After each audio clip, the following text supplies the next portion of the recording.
Good morning, everybody. Hope you are having a great start to the new year. First show of the new year, I believe. I don't think we've been on here since. And a quick programming note. So as the free agency is starting to wind down, we aren't going to be here every single day. We are going to be here.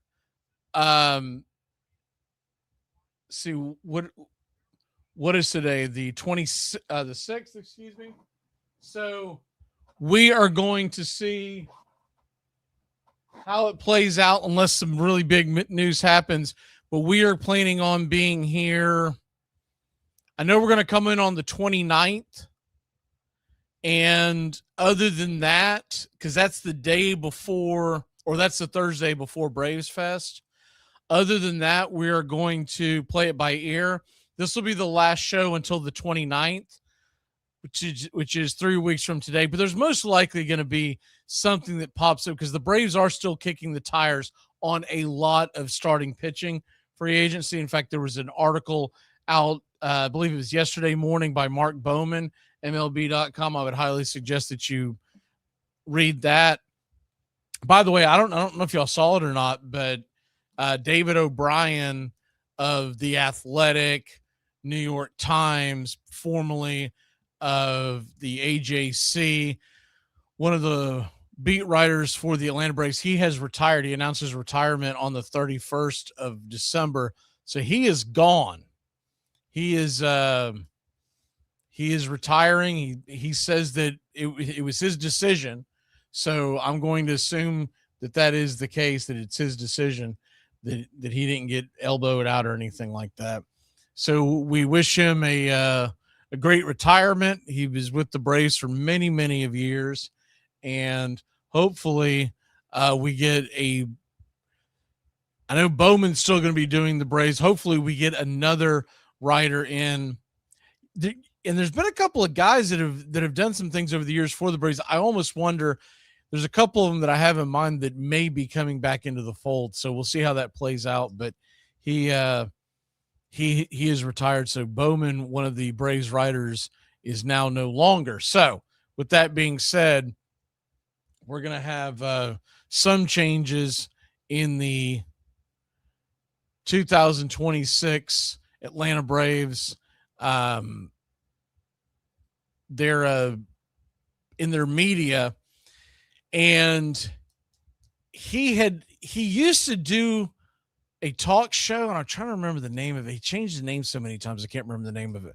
But anyways, it never got a lot of traction. I think he got frustrated with it, so he ended up stopping that a couple of years ago, and now he is done for good. Now, what could happen now that he's retired and might be a little bored, he might end up doing some things like some blogs, or maybe bring back his show. I don't know. He was on there with Erica Fleury. I didn't think I thought it was a pretty solid show. Erica Fleury always did a great job, and we'll see if they end up hooking back up, because I think he got frustrated with the fact that nobody was really watching the show and it wasn't worth his time monetarily. But now that he's retired, he may go, you know what, screw it, I'm not doing anything else. Might as well do this.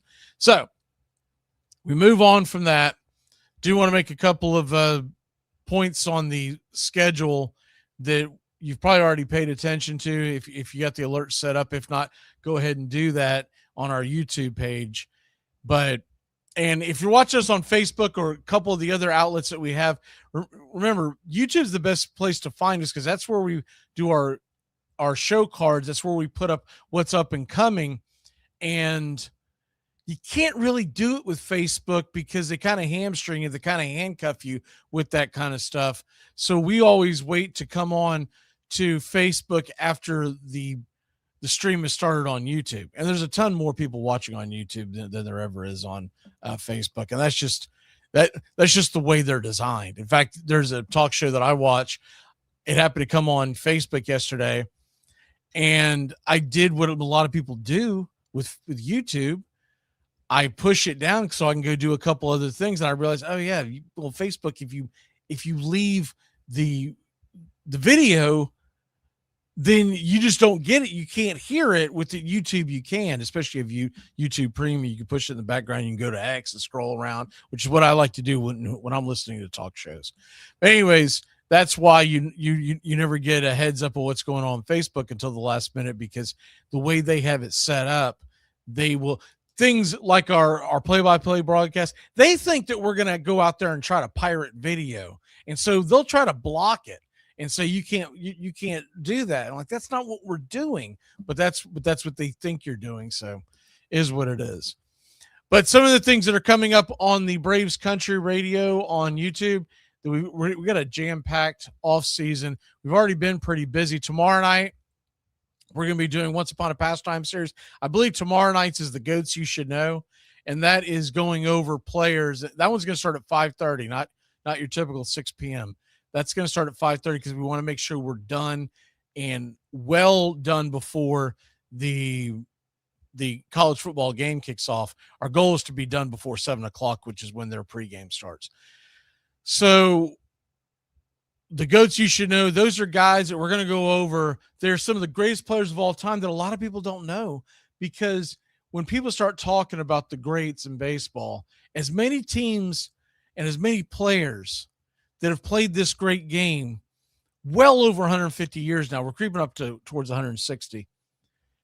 They still talk about the same few people. Like you get a typical argument, they're always going to go to the Babe Ruth argument. They're always going to go to the Ted Williams argument, Willie Mays, et cetera, et cetera. There's a lot of players that have played this game that are phenomenal that don't get enough publicity because people like to just throw it into, it's the old lazy sports talk radio thing of, who's your Mount Rushmore? And so they grab 3 or 4 players and then that's all they talk about. A lot of it is that because that's all they know, but we're going to go over all of them that we think that you should know. They just don't get enough talk. So don't expect the Babe Ruth talk, the Cy Young talk, right? Don't expect us to talk about Nolan Ryan or Sandy Koufax. We're going to talk about guys that hold some of the highest regard in the game for people that know the game. I think we'll have a lot of fun with that. And then the other one that we have already scheduled is World Series Game 4. That's coming in a couple of weeks. And we will be doing Braves Country today regardless on the 29th, basically to check in to see who's all planning on going to Braves Fest, which is Saturday the 31st. And we are planning on getting together for a portion of it. I'm not going to be able to hang out the whole Braves Fest because my main goal for going into that is to basically make some notes and figure out if it's something I want to do on a regular basis, or is this a one and done, and is it a waste of time? I think I'm going to enjoy myself no matter what. But prior to Braves Fest, which is 10 a.m., on the 31st, like to meet up with some folks near the Battery for, I don't know, breakfast, coffee, whatever, to say our highs. And maybe we meet up after Braves Fest ends that day. But during the actual thing, I'm going to be doing a lot of walking and just basically trying to kick the tires on what this thing is, because I have never been. It seems fun, but I also am expecting it to be more for kids. and more, the interactive games with kids. That's going to be my guess, but I don't really know. I do know that when I've seen it in the past, they've had interviews and forums for the players to sit down and talk. And I just want to see what that's all about. And down the road, if we can get it organized, maybe Braves Country Radio gets their own booth, because I've seen other podcasts have it. I just got to know, what do we have to do to go about that, all that kind of stuff. So, all right. Other things that we have coming up in the near future, realize, and I know this is a little crazy, this is almost kooky talk, right? Today is the 8th of January, okay? In just over a little over 5 weeks, or actually just a little over 4 weeks, under 5 weeks, pitchers and catchers report. And then that following week on February 20th, which is a Friday, spring training begins. It's starting a week earlier because of the World Baseball Classic. So realize that is going to be a big deal for that, because you're talking about teams are going to be hitting the free agent market. And I do expect the Braves are going to sign a starting pitcher. We're going to go over on who we think they're going to get at this point. If you missed the big trade yesterday, we'll get into that as well. But with all that being said, so the 19th, February 19th is a Thursday. We are going to do a spring. I've already created a card, so you've probably already seen it. But we are going to do a Thursday edition on February 19th. It's going to be the spring training preseason show. And basically what we're going to be doing with that is we are going to be going in and talking about position battles, not just for the Braves, but for other teams, and what you want to be looking at in this in this spring training, because you're going to get a weird spring training this year. This year, you are going to get a couple of weeks of spring training, then the World Baseball Classic for a few weeks, and then back to a couple of weeks of spring training. We're going to cover it all. I've been mapping out what we're planning on doing. I'm still waiting for official times to be set, and then find out when these games are going to be carried and not carried on different outlets. But we're going to be doing a ton of spring training games for the Braves and out of market. We're doing some out of market ones. If y'all missed that before, we talked about this, but so when you're watching for our cards, and you may wonder, like, why in the hell does he have two games set up, one at 1 o'clock and one at 3, knowing the one at 1 o'clock will not have finished? It's because spring training ball, usually after the first 5 or 6 innings, they start putting the scrubs in, and I'd rather take you to the next game that's about to take place than to continue and wind down the last hour and a half of 7th inning, 8th inning, 9th inning guys that just simply are not going to see the light of day in 2026. So that's the reason for it. We're going to do, most of the time it's going to be because we're going to try to do some teams outside of our market, and you get 1 o'clock starts in the Grapefruit League, and then you get 3 o'clock starts over in the Cactus League. So you see how that's going to bounce around. We're going to dip out of the Grapefruit League right before 3 and then jump over in the other. But there will be some Braves games that we do the same thing. Once again, I'd rather give y'all 4 hours of good baseball coverage than 3.5 hours, some of these drawn out. I mean, you start getting these pitching changes, and you start getting some of these scrubs that are out there on the field. It's brutal. I remember last year we were doing some of these games, and this was a meaningless spring training game, and they were taking 3.5 hours. There's no reason to sit through all that nonsense. So that's why we're going to do it that way this year. But I can tell you this, when the WBC comes, it's going to take precedent over everything, and there's going to be a lot of coverage for that. But I am planning on squeezing in some spring training games of the Braves during the WBC. It's just we're waiting to find out what games they're going to televise, but we're not going to let that dictate everything. For instance, if they're playing Minnesota and the Braves are not showing it on their network, we are still going to be able to bring it to you if Minnesota's showing it.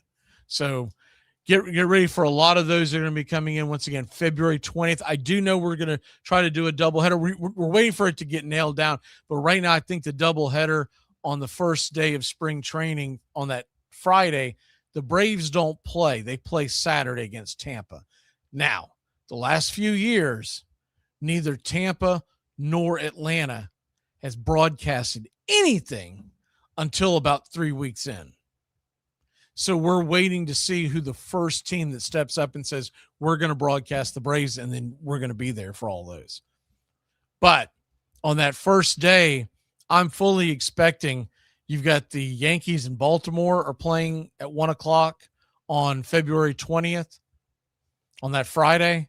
And then you've got a couple of games. One of them is White Sox Cubs. In a perfect world, White Sox and Cubs, Yankees, Baltimore both get televised, and we can bring the game to you. But I'm at the mercy of whoever decides to pack up and head south early. So we'll Charlie says Braves and Twins are my favorite interleague games, and they play a ton in the spring because the Twins have been in the Braves neck of the woods during the spring training. Man, it's been several years now. They play the Twins a ton. They play the Twins. They play the Tigers. They play the Pirates, which means we may see Scooble if he doesn't get traded. We should see Paul Skeens and the litany of pitchers that they have. And there's a couple other teams. I know we'll play Philadelphia, and we usually end up playing the Mets, but they've kind of moved a little further away from the Mets, so we may not see them during the spring, but we'll just see how it plays out. But I know we always see the Tigers, the Pirates, the Twins, and the Phillies because they're all really close together. And we'll just see how else. There's also they're playing the Yankees in the prospect game. I don't know if y'all have seen that or not, but they usually televise that. We're definitely bringing that to you. That's usually in late March. That'll probably be after the World Baseball Classic, but they haven't announced any of the broadcast schedule for that. But we're looking forward to it. We're starting to ramp up for that. And the World Baseball Classic starts on March 5th, and it concludes. It's either the 17th or 18th of March, so right at 2 weeks. And when it begins on March 5th, it is balls to the wall. It is flying out the door. You have 4 or 5 games going on every day. We were looking at the schedule yesterday. USA plays, I think it's Brazil on the 6th, Friday the 6th. So that's definitely getting done. But we're also looking at other games we could do. And I do know that, and you'll be able to follow these along with all the Fox,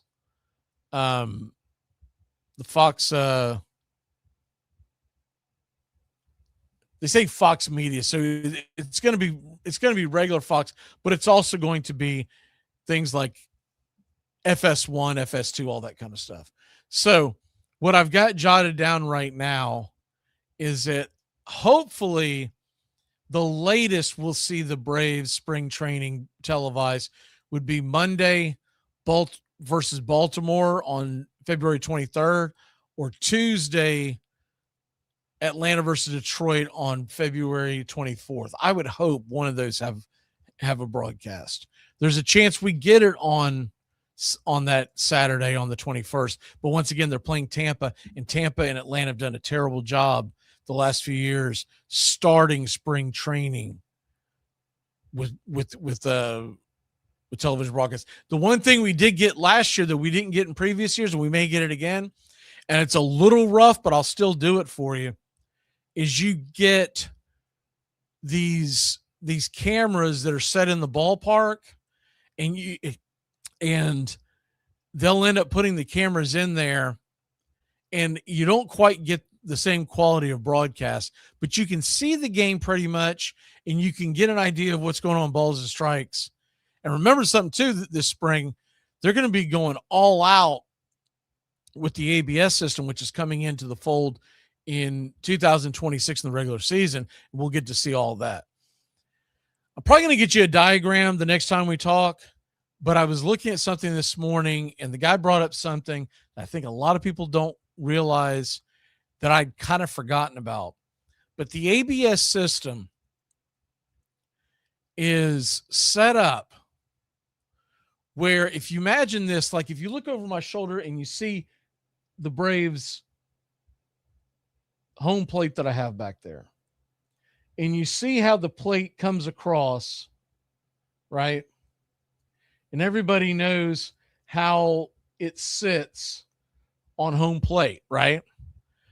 And if you look at the base, so right underneath where the Braves tomahawk is at, if that makes sense, that is where they are going to determine if the ball crossed over that area of the plate, if it's a ball or a strike. Meaning, if it's near the tip at the very bottom, where it gets much skinnier, or even much at the back where it's wide at the base, that doesn't matter. It has to cross the strike zone in the middle. That's a little annoying, but if you realize the way they have it set up with the ABS system, that's the only way they could do it at this juncture where it's fair. So in other words, if you challenge a play and you've got the Braves coming across here, right? So we're not looking down here, and the ball comes across and it only hits the part of the plate that's down near where the tip is, right? That's not going to count. So if you challenge it, you say, oh, that was a strike, and you see it cross the plate where the tip of the plate is, right? You're like, it was a strike there. It's not going to matter. It's got to be right there, basically in the center, but it's one long line across. So the middle of home plate, I hope I'm describing this well for y'all. In the middle of home plate, you draw an imaginary line under where the Braves and tomahawk are at. Middle of home plate, the ball's got to cross over that, and it's a strike. If not, it's a ball. And everything that you're challenging will play into that. And I think teams are going to have long conversations and long tutorials with their players to understand why you don't challenge a ball and a strike being called in certain parts of the game, mainly because of what I just told you. Now, the ABS system is set up where you get two challenges and you can use them whenever. And as long as you're right, you continue to get your ABS challenge. So if you're constantly getting them right, hey, guess what? You could challenge 100 times as long as you can. But the moment you get them wrong, you only get 2 wrongs and then you're done. And the strategy is going to come across with these teams and these players of, when do I challenge? Because if I challenge some dopey call that I know was wrong in the second inning, and there's 2 outs, nobody on, and it's a 2-1 count, and I'm ticked off that they called that a strike, and I want to challenge it because it ought to be a 3-1 count, not a 2-2 count, and it didn't go across that imaginary line in the middle of the plate, then I've just cost my team a challenge. Now we've got 1 left to ride the rest of the 7+ innings left in the ball game. So that's going to be the strategy that you're going to see. And they fired Mike McDaniel yesterday. I saw that last night. I don't know why you're bringing it up again. I don't know if someone wasn't aware of it. But anyways, we're going to get some Braves Country Theater shows that are going to be coming on as well. You'll have to check the schedule on that because I don't have it in front of me. But we are doing, the last one we're doing is Game 6, 1995 World Series Braves Indians. The one we're doing before that, I think we're only going to do 2. We might slide a third one in there. And remember, if you haven't been with us, we've already done a few this year. We did when Sid slid, and we did a random one we found with the Phillies and Braves in the 80s, just because I thought it would be fun to do a game where nobody knows the outcome or what the score was. But we're also going to do Reds Red Sox 1975 World Series Game 6, the one where Carl Fisk hit the infamous home run where he was motioning it to stay fair. And one of the reasons why we're doing that is because that is going to be our first game we do on opening day. Red Sox Reds, 4:10 p.m. first pitch, I believe it is, on that Thursday, the 26th.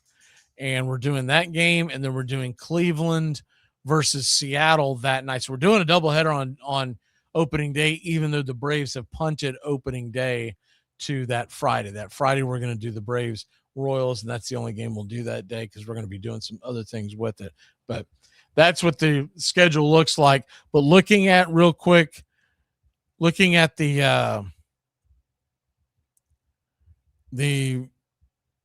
Braves schedule and the WBC. So there's I think we'll get a handful of games in before the WBC on the Braves. Regardless, we're going to be doing some games. So I know people just want to get ready for baseball season. So we're going to be doing some games even if the Braves don't broadcast, but we hope we get a lot of Braves games.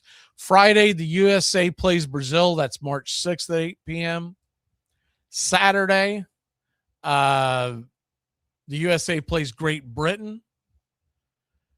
And then they play again on that Monday, which is March 9th against Mexico.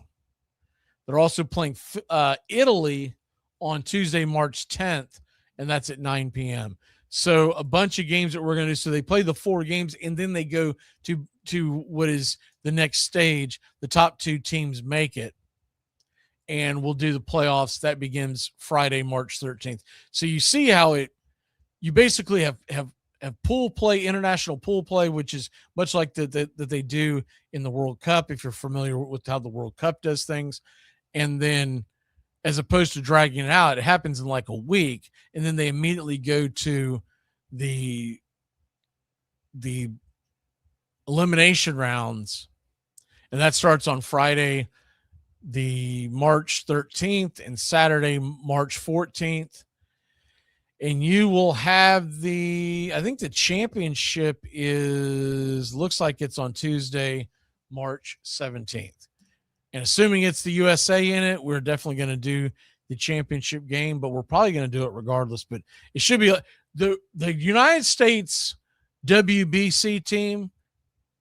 They are loaded. They are absolutely loaded. And they are going to be bringing it. And if they don't make it to at least the semifinals, we're going to be very, very disappointed. Mark DeRosa is the manager for the USA team, and this is probably the best roster we've ever had, and hopefully we can finally bring home a championship on that. All right, let's go ahead and get into what I think a lot of people want to know about, which is the starting pitching market, who's available and who's realistic. Mark Bowman went over this yesterday morning in one of his articles. I've already hit these names in the past, but he talked about how, and it's something that I think a lot of Braves fans just don't want to hear, but it is what it is. The 3 big names that are still out there, and we're talking about the guys with the qualifying offer. You've got Imanaga, you've got Zach Gallen, and you got Framber Valdez. I don't know why, but he didn't mention Brandon Woodruff, but he's out there. All those guys, Ranger Suarez was the other one. So I think he actually mentioned Suarez, Gallen, and Framber Valdez. I think Imanaga and Brandon Woodruff are just as good. But the problem is all 5 of those guys that I just mentioned, they all have qualifying offers. So not only do we lose the 26th pick overall in this year's draft, we also lose the bonus pool money that comes with that. It's not worth it. They're not going to be signing one of these guys. They're much more likely to trade, but they're just starting to get the Atlanta Braves farm system back to respectability. and replenishing it. And the only reason why it got gutted was because we took all the guys that were in the farm and we sent them up. Guys like Michael Harris, guys like Drake Baldwin, the pitchers in the last few years, the Schwellenbachs and whatnot. So that's why, remember 5-6 years ago, we were one of the top farm systems in all of baseball. It is consistently gone down, but that is because those guys came up and they made big impacts on the major league level. I'm fine with that. I don't care what our ranking is. There was a clip the other day that went on, and I forget who it was, but they basically said on X, this is a terrible take. And they were getting on this guy for saying what is real.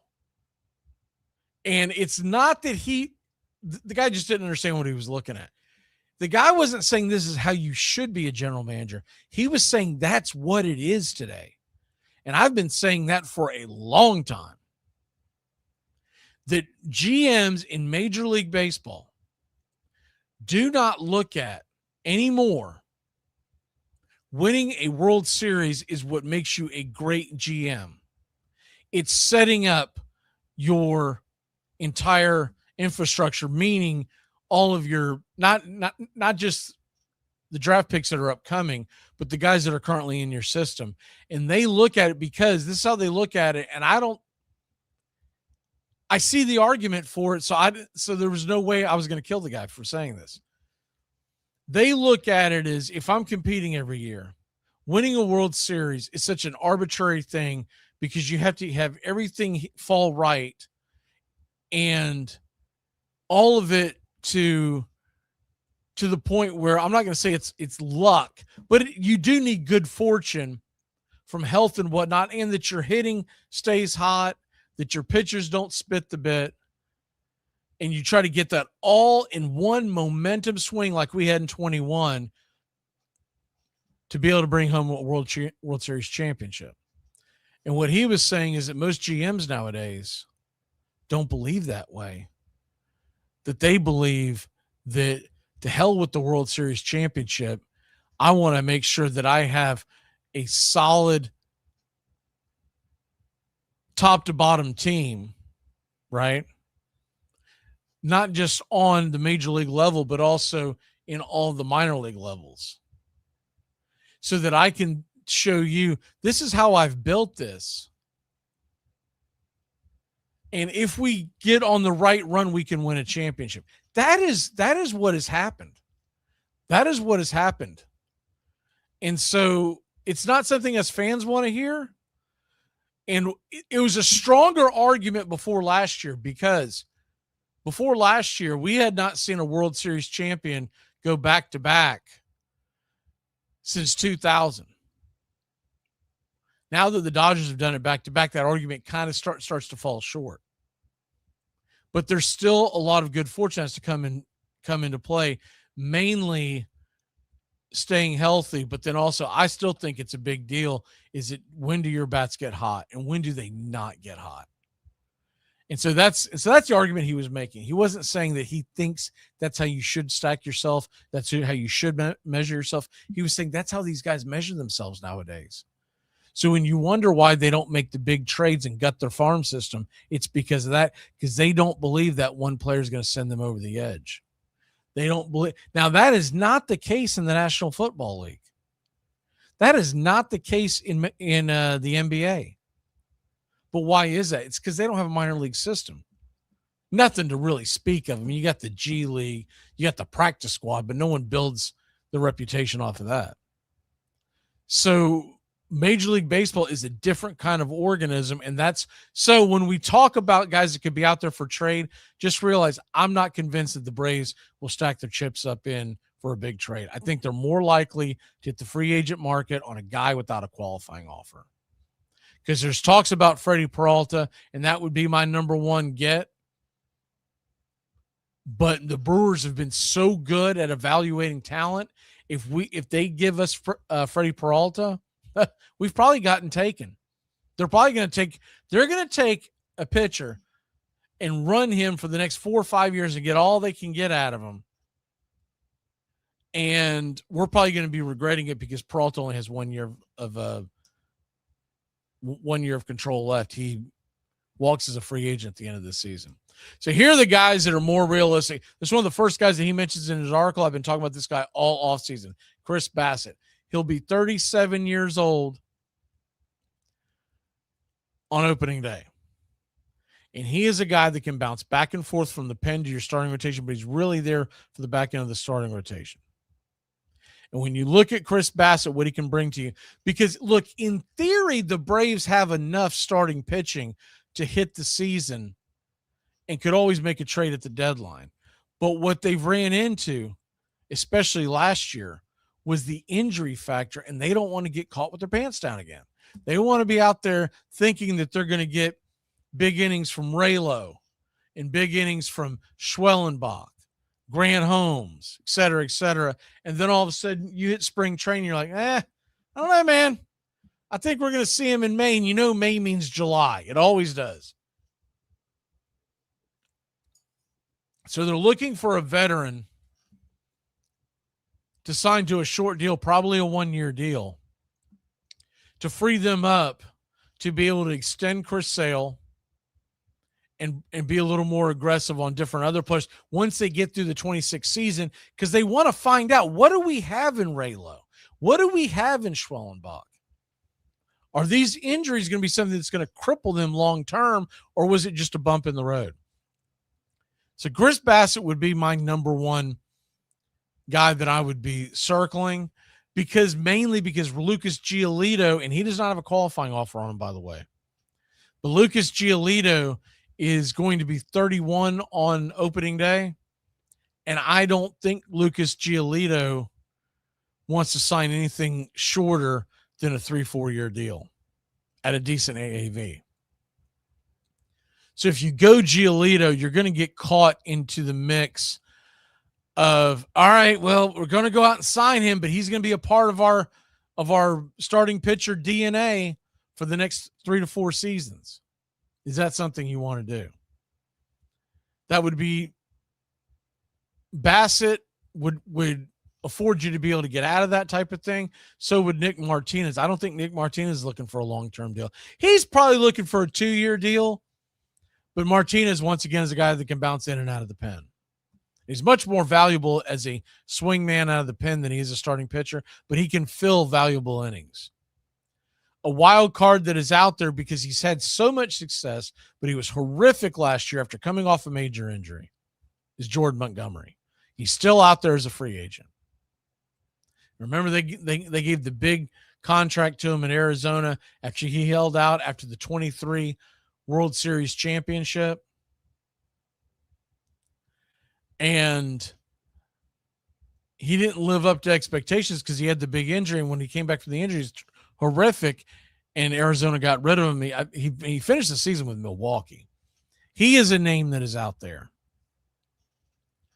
I'm not a fan of Miles Mikolas. I think he is at best an innings eater, and at worst going to be an albatross around our neck. Same thing with Max Scherzer. Max Scherzer is going to be 42 years old by October. He was fading down the stretch last year. I don't want anything to do with him anyways. Went over that before, but no. Justin Verlander, I still think he ends up out in California somewhere. And then you have some interesting guys that you wonder, could you get something out of them if change of scenery type thing, like a John Gray, and a guy who actually had a pretty decent season last year, but he is long in the tooth, Patrick Corbin. And then you've got guys, I don't want Aaron Savali, because if you remember Aaron Savali, he got his panties in a bunch because they wanted to put him in the bullpen in Milwaukee. Milwaukee got rid of him. After a couple of stops, he ended up back with the Cubs, same division, and he still ended up in the bullpen. And I don't want a guy who signs with us that tells us he doesn't want to be this, he doesn't want to be that, especially when he's a mid-tier type player. Zach Littell, to me, is an interesting one, but he's 30. Is he looking for some of these guys? If we get them, It's probably just going to be a 1-year prove it deal, and I'm fine with that. I just don't want to sign a long-term deal. So in other words, like a 3-year deal where they have opt-outs after years 1 and 2. And it means that if they have a very good season, they get to walk. But if they stink it up, they get to stay and suck up our resources. I don't want anything to do with that. I still think Jose Quintana would be a good starter, a guy that could eat innings for us. He's a crafty left-hander. That's not nothing when you're just trying to get through a 162-game season. And we've named these other guys before, but keep an eye on names like John Means. That was probably a guy that if he gets him and Jose Urquidy, those are guys that would get invites to spring training camp, but nothing would be guaranteed. And man, Marcus Stroman is getting nobody's kicking the tires on him. I think he has officially walked himself out of Major League Baseball because of his antics, the way he's acted in the locker room, and it looks like he's lost his fastball, and he's going to be 35 right after opening day. There's other guys that, there's a little bit of interest, but you don't want to pay big dollars for. Guys like Martin Perez, if you missed it last night, Lorenzen signed a 1-year deal out in Colorado, $8 million. Look, good for him. He got his $8 million. He is going to be a disaster. He is a fly ball pitcher going to Colorado. I mean, take the over on the days that Shohei and Freddie head to Colorado and face him. Ozuna. So we'll go ahead and open up the I think this is a pretty good spot to do it. I thought I had is this it? No. We had one. Here we go. The one of these sets up for the Q&A, and it's hard for me to see from this far back. But here we go. So this will be the Q&A portion, and we'll throw these up for now on as it goes. I'm assuming the thing, oh no, it sits up there 15 seconds. We ain't keeping that thing up for 15 damn seconds. Okay, so PETA wants to know about Ozuna. When I see a question, we'll put it on the screen so you'll know what I'm talking about. First of all, he's not coming back to Atlanta.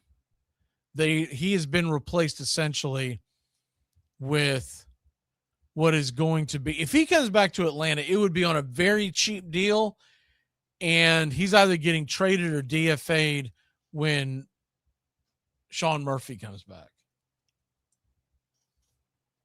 Now, if he wants to bet on himself and say, hey, I think if I get over here and get off to a good start, someone's going to want me, and then I'll end up resetting my value. Okay. But I think what's more likely to happen with Ozuna is he signs a short deal somewhere where he can play every day. So in other words, not in one of your juggernaut offenses, somewhere he can actually play every single day and try to reset his value. But remember, I mean, he's getting up there and he can't play defense anymore. He hasn't been a viable option on defense in 3 seasons. And I could see Ozuna to the Nats. That's not a terrible landing spot. It's a good hitter's park. He's always hit that park well. But I don't see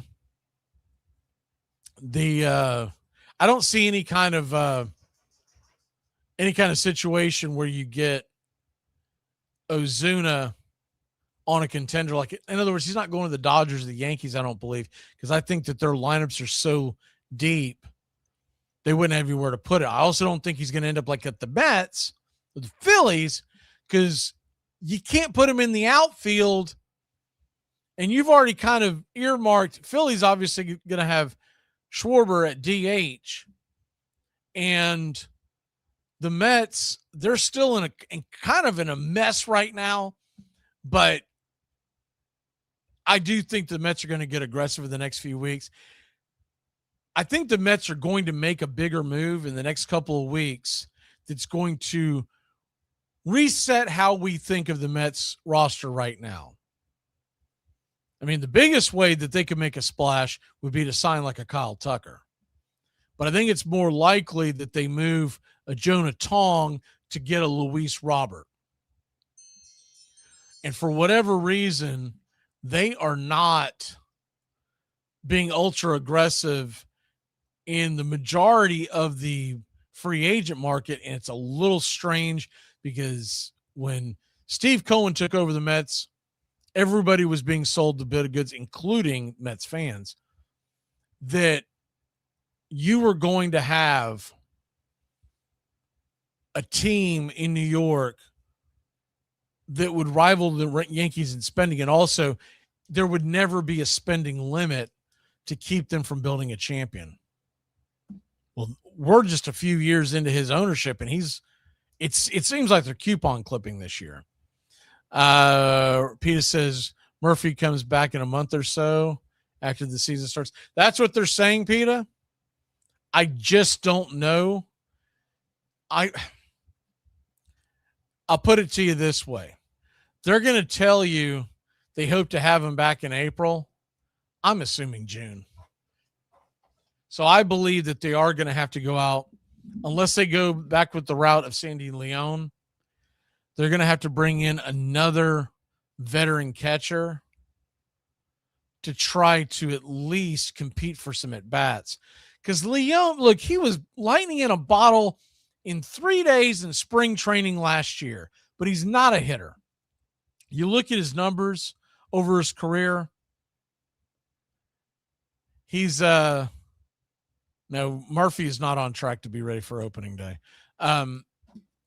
He is most likely going to miss all of spring training, which would, he's at least going to have to go to extended spring training for what, 2-3 weeks. I think best case scenario is you see him at the end of April, but I've been doing this too long to believe any of that crap. I know what's going to happen. They're going to say Sean Murphy will be back on late April, we hope. And then it's going to be June, and we're going to be like, where the hell is Sean Murphy? Clip that. I guarantee you that's what we're going to end up getting. What did Buttons ask about? Is Weiss going to fit into Snicker's old? I think Weiss is going to be much more vocal. I think he's going to be more of a leader. I don't think Walt Weiss is the same type of leader that Snicker is. I think he is going to be a guy. Now, look, he's not going to be overly, in other words, I don't think he's going to be demonstrative on the bench. I don't think he's going to be loud, outspoken, blah, blah, blah. He's not going to just get into umpires to get into it. But I do believe because he played on the major league level, he's going to understand that standing up for his players is critical. I do believe that he is going to be a guy that is going to be more of a leader by example, as opposed to just sitting back and letting it happen to you. I think it's going to rub off on the team.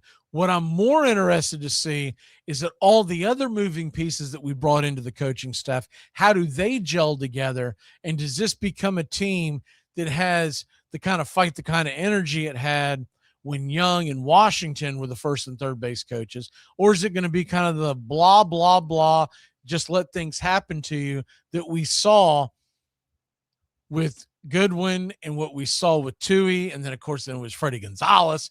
And, hey, I would just hope that third base coach is fixed to where we know when to send a guy and know when not to send a guy. Be aggressive, but don't run yourself out of an inning.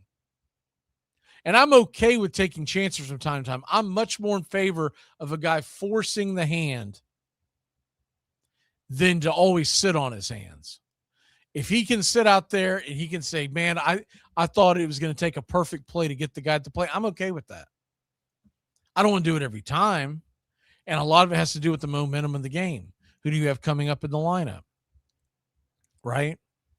I'm not running myself out of the inning at a play at home plate the top of the order is coming up. But if I'm sitting down there at the bottom and this is the day where Drake Baldwin is off and I got Sandy Leone coming to the plate, you're damn right I'm sending him.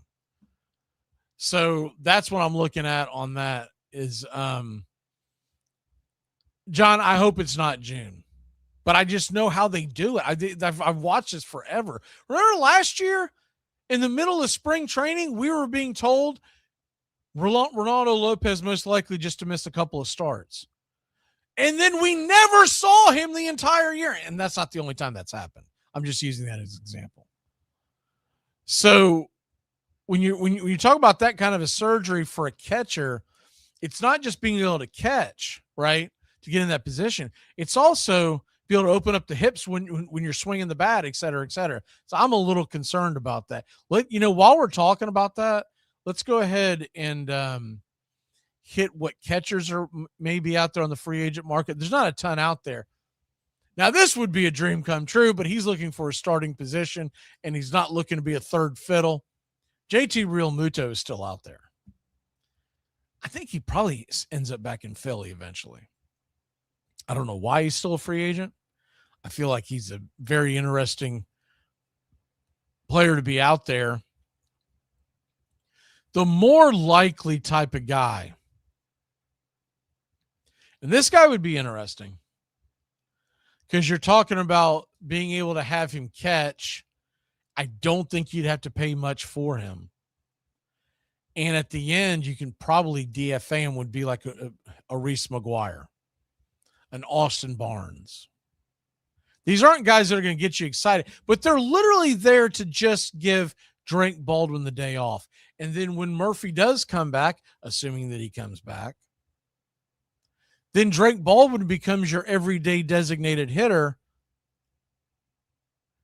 and Sean Murphy becomes your everyday catcher. And there's going to be days where you say, Drake, go stand behind home plate for the day. Sean, you're going to take the day off. And at that point, your designated hitter can become like a Mike Yastrzemski. But remember, when they signed Yastrzemski, it was with the idea that you're going to get some at-bats in a normal, organic type of season, but you're going to get a ton of at-bats at the beginning of the season because Sean Murphy's not going to be available. See if we have anything else. Eli needs to learn the signs at third base. Let it go. Pushing buttons. Let it go. But that is valid. I still love Eli White, man. That guy's a steal at that part of your bench, making peanuts, and literally can play anywhere on the field. Great speed. And let's not forget, let's not be talking smack about Eli White, who is the MVP of the Bristol game. Bristol MVP. That's not nothing. But in all seriousness, you've got guys that are out there that are intriguing. Here's a guy I think he might cost a little too much for us to be able to bring in, and he definitely wants a little more security. But can you believe Jonah Heim is still out there? Jonah Heim, 30 years old. He was a big part of that Texas World Series championship just a few years ago. But he fell off a cliff. But you got guys that are out there that you may be able to bring in. I'm going off of what is the estimated market value. Christian Vazquez is out there, 35 years old. He is a legitimate backup catcher in the major leagues.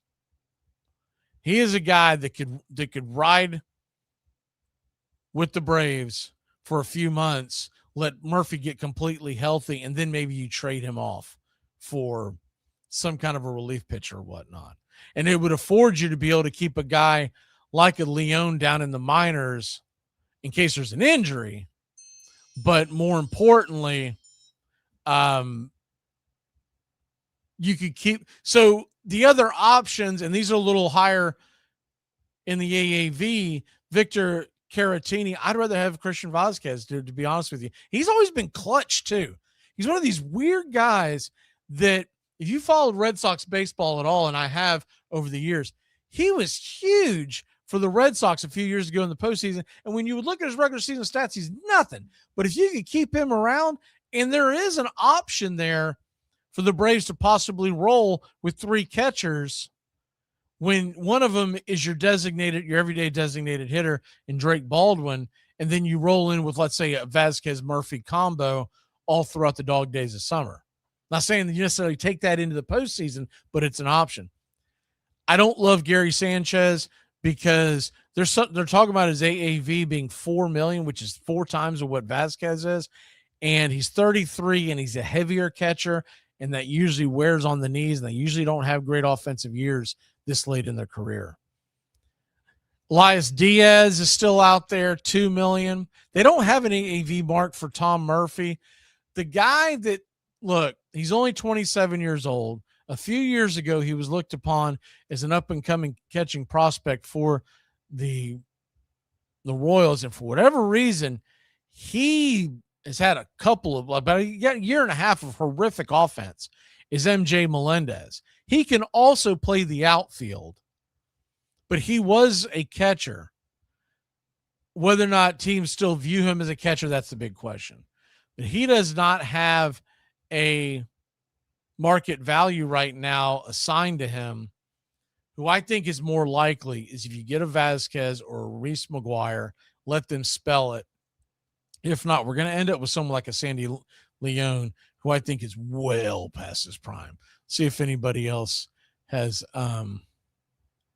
see if we've got any other questions. Yeah, Travis isn't coming back. Has Drake gotten any better with this defense? Only spring training will tell, Buttons. We'll find out come spring training, because I'm sure he's going to get a ton of catching. I do know they've been working with him, but he's going to have to get a lot better. A lot better. I mean, he was an automatic steal last year when he came into the game. And I think I already addressed this, Peter, but the DH until Murphy comes back will be some kind of a mix of Yastrzemski, Dubon, Profar, Ronald Acuna Jr. In other words, giving guys days off and having them play the DH role. You might even see a day where you get a Hassan Kim DH and Dubon plays short. You might get a day, and I don't hate this at all. Give me Dubon at second base and put Ozzie Albies at the designated hitter role. Dubon's a much better defensive second baseman, but I don't even think Ozzie's a bad second baseman. It's just the idea of giving him a day off to be able to rest his legs from defense and just go out there and focus on hitting. See who else we have here. Anything else? And I think that's about it. I think we're going to wrap it up. Appreciate everybody tuning in. Once again, we're not planning another one of these until the 29th, which is the Thursday before Braves Fest, because I just want to kind of get a head count of who's all coming. By then, I'm going to have an idea where I want to meet up at on that Saturday morning for those who may be coming. But if news breaks, we will. If the Braves sign a starting pitcher, we're going to come in. Tonight, we've got Ole Miss versus Miami college football playoffs, and then we're also doing the college football championship, which is a week from Monday. This coming Monday, we're going to do Steelers versus Texans play-by-play, and outside of that, we will be doing the football shows. But I'm kind of winding this down because there hasn't been a lot of movement and there's not a lot left. We're just waiting for the Braves to make their final piece, because I do think they're going to sign just one more starting pitcher, unless they go the real cheap route and sign 2 and just throw them at the wall and see which one sticks.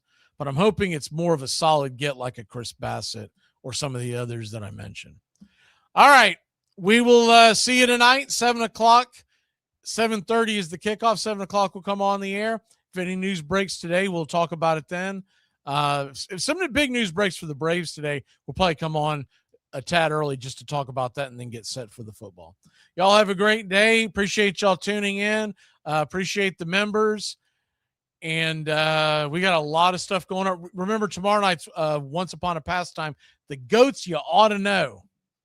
And we got a lot more in store as we're just 5 weeks away from spring training baseball.